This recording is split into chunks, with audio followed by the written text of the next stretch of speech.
Hi friends, வணக்கம். நான் உங்கள் ஜேக்கப் சரவணன் பேசுகிறேன். நம்ம தொடர்ந்து எப்படி ஒரு பிளாட்டை ஒரு கஸ்டமருக்கு வாங்கி கொடுக்கணும் அப்படின்றத பற்றின தகவல்களை ஒரு பார்ட்டாக போட்டுன்னு இருக்கேன். இப்போது அதனுடைய கண்டினியூஸ் அடுத்த பார்ட் நம்ம பேச போகிறோம்.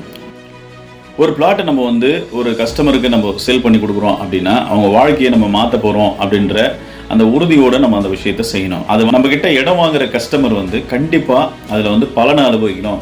இது மூலிமா எந்த விஷயத்துலையும் சஃபர் ஆகக்கூடாது அப்படின்ற ஒரு உயரிய நோக்கம் பார்த்தீங்கன்னா ஒவ்வொரு ரியல் எஸ்டேட் வியாபாரம் பண்ணுற சேல்ஸ்மேனுக்கும் சரி, மேனேஜருக்கும் இருக்கணும்.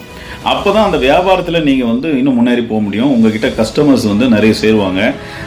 இந்த இடத்த நீங்கள் வாங்கி கொடுக்குறது மூலிமா அவங்களுக்கு வருமானம் வருது, அவங்களுக்கு பிளெஸ்ஸிங்ஸ் வருது அப்படின்ற அப்போ தான் உங்களுக்கு அதிக வியாபாரத்தை பண்ணுறதுக்கான வாய்ப்புகளை அந்த கஸ்டமர் ஏற்படுத்தி கொடுப்பாங்க. ரியல் எஸ்டேட் வியாபாரத்தில் கஸ்டமர் ரெஃபரன்ஸ் தான் ரொம்ப முக்கியமான ஒரு பிஸ்னஸை எடுத்துன்னு வரும். நீங்கள் ஒரு கஸ்டமரை ஃபுல்ஃபில் பண்ணிட்டீங்க, அவங்களுக்கு தேவையான சரியான ஒரு பிளாட்டை நீங்கள் வாங்கி கொடுத்துட்டீங்க அப்படின்னா அவங்க கண்டிப்பாக இன்னொரு ஆளை ரெஃபர் பண்ணுவாங்க. அப்போது ஃபஸ்ட்டு அந்த இடத்த விற்கிற கம்பெனி ரொம்ப முக்கியமாக பார்க்க வேண்டியது என்னென்னா, நீங்கள் ஒரு இடத்த வாங்கினீங்கன்னா நீங்கள் எதெல்லாம் பார்ப்பீங்க, லீகலாகவோ என்னென்ன டேர்ம்ஸ் எல்லாம் பார்ப்பீங்க, என்னென்ன விஷயங்களை பார்ப்பீங்களோ அதெல்லாம் பார்த்து அந்த கஸ்டமருக்கு நீங்கள் அந்த இடத்த வாங்கி கொடுக்கணும்.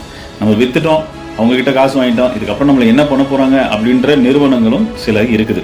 ஸோ அந்த மாதிரி நிறுவனங்களால் தான் பார்த்தீங்கன்னா ரியல் எஸ்டேட் வியாபாரமே கெடுறதுக்கான ஒரு முக்கிய காரணமாக இருக்குது. ஸோ அந்த மாதிரி கம்பெனிலாம் இல்லாமல் நம்மக்கிட்ட இடம் வாங்குகிற ஒவ்வொருத்தரும் பார்த்தீங்கன்னா பலனை அனுபவிக்கணும். அதாவது இப்போ நீங்கள் ஒரு ஸ்கொயர் ஃபீட்டு 1000 ரூபாய்க்கு விற்கிறீங்கன்னு வச்சுக்கலேன், அது ஒரு 5 வருஷம் கழிச்சு ஒரு 2000 ரூபாய்க்காவது விற்கணும்.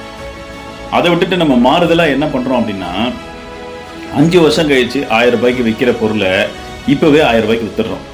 அப்போது அந்த கஸ்டமர் 5 வருஷம் கழிச்சு ரீசேல் பண்ண போகும்போது ரொம்ப சஃபர் ஆவார்.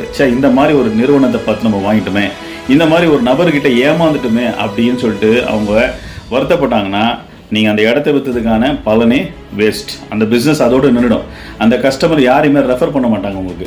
அப்போது ஒரு பிஸ்னஸுக்குமே ரியல் எஸ்டேட் வியாபாரம்னு இல்லை, எல்லா பிஸ்னஸுக்கும் எல்லா வியாபாரத்துக்கும் முதல் customer service, customer support, customers அவங்க ஹாப்பி ஆகும். அப்போ தான் நீங்கள் அந்த பிஸ்னஸை நீங்கள் லாங் டைம் ரன் பண்ண முடியும். அப்போ தான் அந்த கஸ்டமர் இன்னொரு ஆளை ரெஃபர் பண்ணுவார்.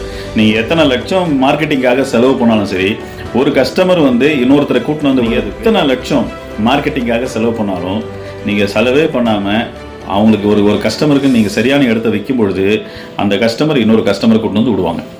இது ஒரு பெரிய மார்க்கெட்டிங். இது நிறைய பேருக்கு தெரியறதில்ல. என்ன பண்ணுறாங்கன்னா அவங்களுக்கு இப்போவே ஏமாற்றி 5 வருஷத்துக்கு அப்புறம் விற்க வேண்டிய விலையை இப்போவே வச்சு விற்றுட்டு